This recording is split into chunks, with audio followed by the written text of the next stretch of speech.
The morning sun cast a golden glow across the towering skyscrapers of the city, but inside the top-floor office of a glass building that pierced the clouds, sat Alexander Knight, the youngest yet loneliest millionaire CEO the business world had ever known, a man admired by the world for his power, ruthlessness, and fortune, but secretly drowning in emptiness, for while others saw the suit, the money, the prestige, they did not see the hollow eyes that stared at the city skyline each day.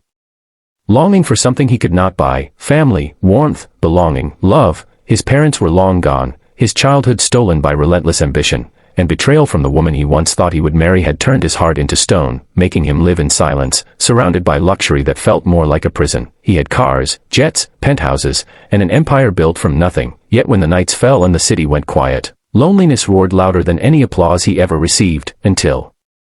one ordinary afternoon when fate decided to intervene in the most extraordinary way, when Alexander, seeking a breath of fresh air away from his sterile kingdom of glass and steel, wandered into the nearby park dressed still in his three-piece suit, polished shoes gleaming against the pavement, and there, by the fountain where the laughter of children danced through the air, he sat on a wooden bench, watching people live lives he felt forever distanced from, when suddenly, like a gentle storm,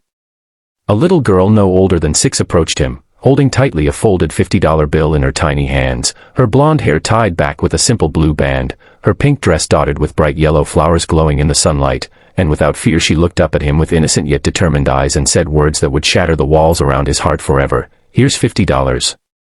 I just need a dad for one day," and Alexander froze, his usually sharp tongue struck silent, his chest tightening as though she had pierced directly into the ache he had hidden for years, his mind racing with confusion and curiosity. Why would a child ask something like that, and why him, of all people? Yet there she stood, her little hands trembling slightly but her gaze unshaken, as if the universe itself had pushed her into his path. Gathering his breath, he crouched slightly to meet her eyes,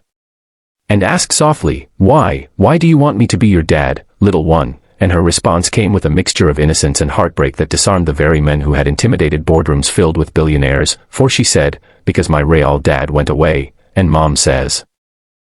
he's never coming back, and tomorrow at school is Father's Day and everyone else will have their dads there, but I don't, so please, I saved my allowance, I'll pay you, just be my dad for one day." And in that instant, Alexander's chest tightened with a pain he hadn't felt since his childhood, his heart screaming at him that money had never mattered less, and though every logical thought told him to walk away, something inside, something human, fragile, and long buried, whispered to stay, so he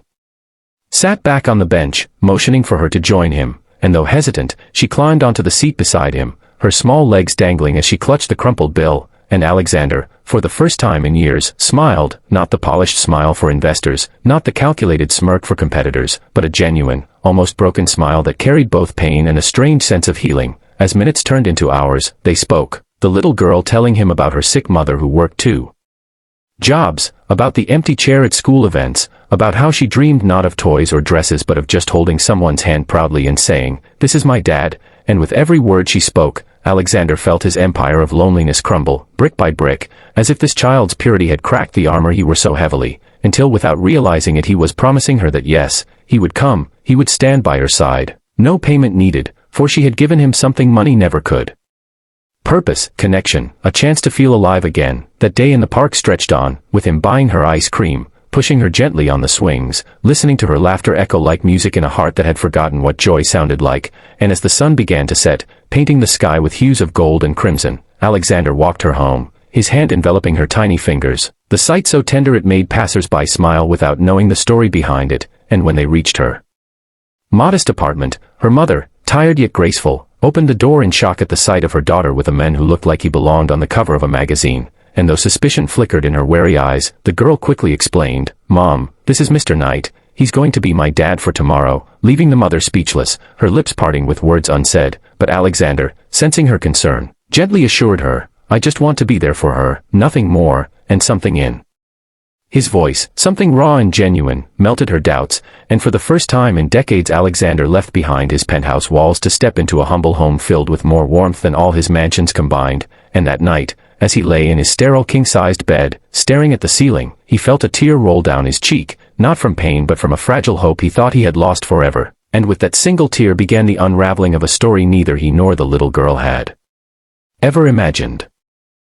A story that would test their souls, heal their wounds, and change their destinies forever. So if you, dear viewer, want to know how a lonely millionaire CEO's life was turned upside down by the pure love of a little girl who asked for a dad just for one day, make sure you subscribe right now, because what comes next will touch your heart in ways you never thought possible, and you won't want to miss the journey that begins with one question, one $50 bill, and one extraordinary bond that money could never buy.